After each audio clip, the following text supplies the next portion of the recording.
આજે તો ધોરાજીમાં આવી ગયો ધોધમાર વરસાદ અને ધોરાજીમાં જે પાણી ભરાણું હતું એની વાત જ પૂછોમાં.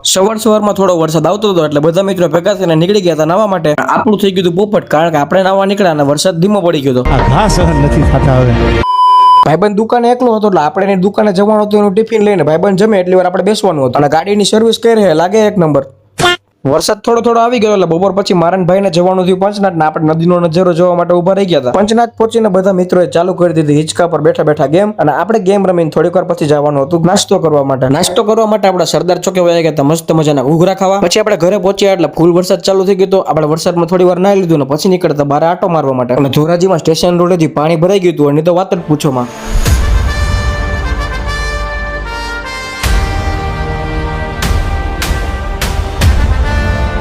વરસાદ રહી ગયા બાદ કપડા બદલાવીને આપણે થોડી વાર ગામમાં નીકળી ગયા હતા ચક્કર મારવા માટે. હું ચક્કર મારું ત્યાં તમે બધા ફોલો કરી નાખો. મળીએ બધાને કાલે. જય શ્રી રામ.